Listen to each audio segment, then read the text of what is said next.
usually feel unqualified to talk about a book after reading it just one time. Actually, no, scratch that. I always feel unqualified to talk about books, so I guess this time is no different.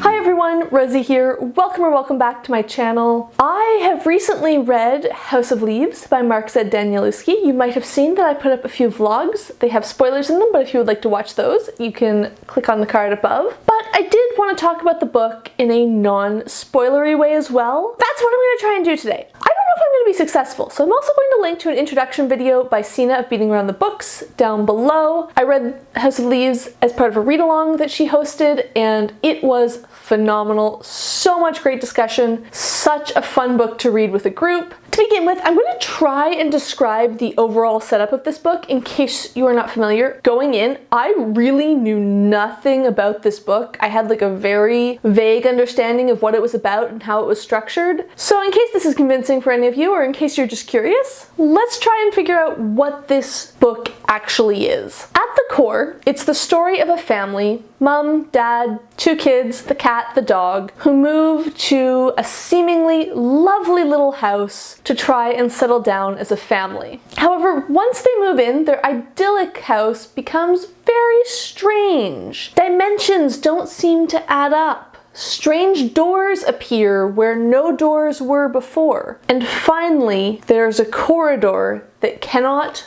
possibly exist. Initially, the father, Will Navidson, was supposed to be filming a documentary type video about his family and how they were putting down roots. But this documentary very quickly shifts to be about the house and his exploration of the house and its effects on the family. After the documentary, the Navidson Record, is released, it becomes a cult phenomenon, and there is huge amounts of research and analysis and discussion about this movie. What we are actually reading when we read House of Leaves is a book called The Navidson Record after the movie that's an in-depth description and analysis of the documentary. It gets more complicated though, because we don't read The Navidson Record as just a book. We read it as a book that has been pieced together by another character, Johnny Truant, who comes across it sort of by chance after the original author dies. He comes across this confused, messy manuscript and starts exploring it and starts trying to figure out what's going on with this book. He becomes increasingly sucked into the story, and things also get weird because he tries to cross-check and he goes, wow, this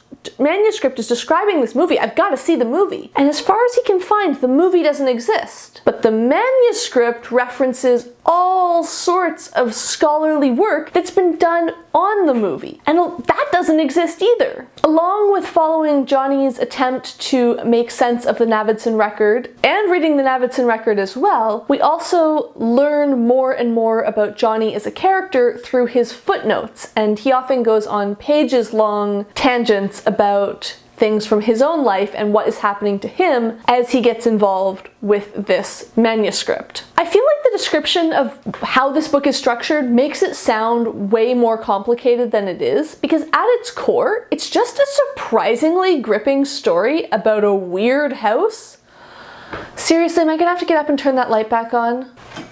I feel like the whole description of how this book is structured makes it sound more complicated than it is, because at its core, it's really just a surprisingly gripping story about a very weird house and a family's attempts to deal with that. And then the secondary story of a man who's getting really sucked into that first story, just like we, the reader, are. And honestly, the whole many-layered framing device just makes the book more interesting and more scary. I might be a bit biased because I really don't read much horror at all, so it's not a genre that I'm super familiar with. But for me, the framing of we're reading this horror story as a non-fiction analysis of the documentary makes it so much scarier. That might just be because I read a lot of nonfiction to begin with, and it's clearly a style of writing that my brain gels with. But But I think the non-fiction style of this book helped trick my brain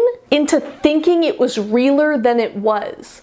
If I had just read this as a novel that was just a straight novel about the family in the house, I'm sure it would have been scary, but I don't think it would have been as scary as this was, because I would have been more aware of the fact that I was reading a novel. Because the story is hidden in this layer of non-fiction wrapping, to me it feels more real. My brain forgot more when I was reading it that this is a novel, not a true account. And that feeling like you might be reading a true account, like maybe this did all actually happen, to me, so much more terrifying. Even the Johnny Truant footnotes and his experience with the Navidson Record manuscript add to that sense. It gives the story this feeling of power to see how it's taking over his life, to see how he's being affected by this story. Even though logically and intellectually I know that he is yet another character, it sort of makes you think, oh wow, maybe this is gonna do something. Maybe this story does have some sort of weird gripping power. What I don't think you should be scared of with this book, however, is the formatting. It's kind of famous, or maybe I should say infamous, for having some really weird layouts. And I'll put a photo of one up on the screen because I'm never going to be able to show you on camera. I'm just not coordinated enough for that. I was initially really kind of scared about these sections. I was going,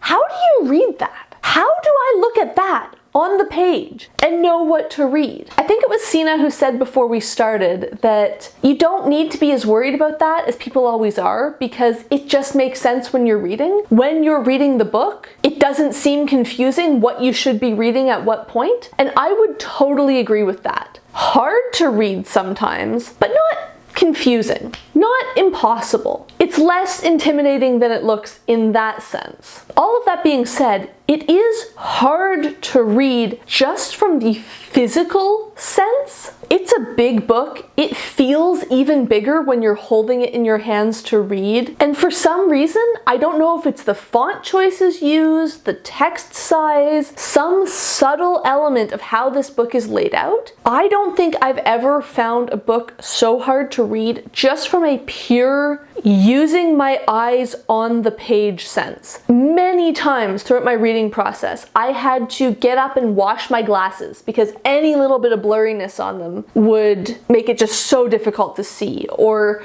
go put in eye drops because, again, any little bit of my eyes not being totally focused made it really hard to read. I also almost always needed to have a light on right behind me. Usually, even if I'm reading a physical book, I'm fine just using the ambient room lighting in my living room to read. That's not a problem. But something about House of Leaves, it was just too difficult without more light. And yet somehow, all of this just makes the story more engaging. You would think that it would be really distracting to have a book that is so physically challenging to read, but it wasn't for me. The effort that it took to read the story, just again, in terms of actual physical effort, not comprehension or following the plot effort, made me more engrossed in the book. It didn't pull me out. It helped pull me in. Now, you may be wondering if I'm going to be talking about meanings or deeper themes or anything like that in this book. And I won't be for a very good reason. I don't think I really understand this book, and that's okay. Some of the other participants in the read-along were reading this book so closely. They had so many notes, so many little tiny details and themes that they were picking up on, and connections that they were making, and links to other media that they were pulling in, and that was phenomenal. I loved reading through their notes. But that's not the type of reader that I am. And that's certainly not the type of reader I am on a first read through. If I reread House of Leaves, will I go through with 15 different colors of highlighters and sticky tabs and all sorts of things to absolutely dissect this text? Maybe. That could be a really interesting thing to do.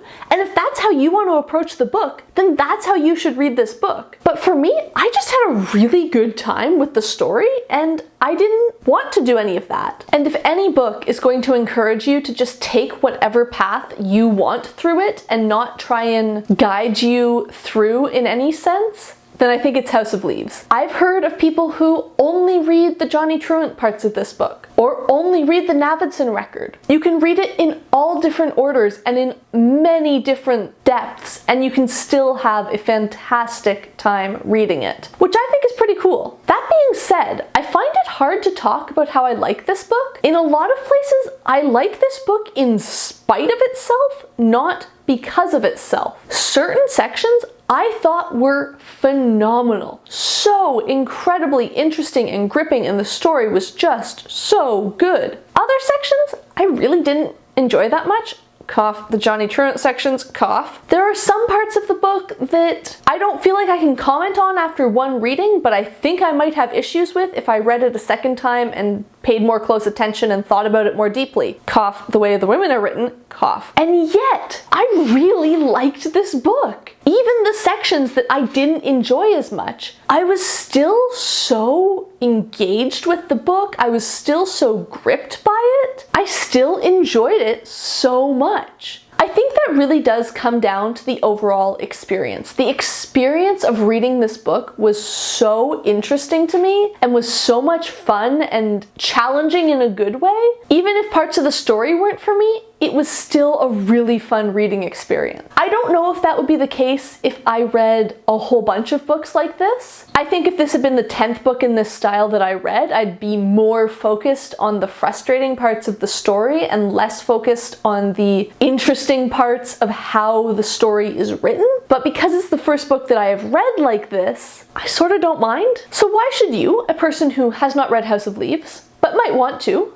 consider picking up this book? Well, you should definitely read it if you like the idea of very, very cool framing devices in novels. If you want to become so scared of your own basement that you need someone to come downstairs with you to do laundry, then you should read this book. If you like the idea of a book with seemingly infinite details and potential for analysis, you should read this book. If you want to read a book with a really gripping story about a very, very weird house, you should read this book. If you like the idea of a book that forces you to take control of your own trajectory and won't just tell you what to read and when to read it, you should read this book. If you would like to experience the most sleazy feeling, male-gazy description of a hookup that I have personally ever read, then you should read this book. And finally, you should read House of Leaves because maybe you've secretly always wanted to and been a little bit scared of it. I'm here to tell you today, it's not as scary as you think, and it's more rewarding than I expected. Maybe it's not for you. I can see that this is not going to be a book for everyone, and that many people are probably not going to like it that much. That's totally fair. I thought it was really cool. I had a really good time with it. If you've always wanted to give it a go, just do it. It's not as scary as you think it's going to be. I don't know if this has been a review of House of Leaves, a reflection, just generally a woman sitting alone in her office talking about the book for 15 to 20 minutes. Whatever it's been, these have been my thoughts on House of Leaves. Let me know down below. Have you read House of Leaves? If you have, what are some of your thoughts? And if you haven't, is it a book that interests you? And if so, what do you find appealing about it? I would love to know. If you like this video, please give it a like down below. If you would like to see more of my videos, please hit subscribe,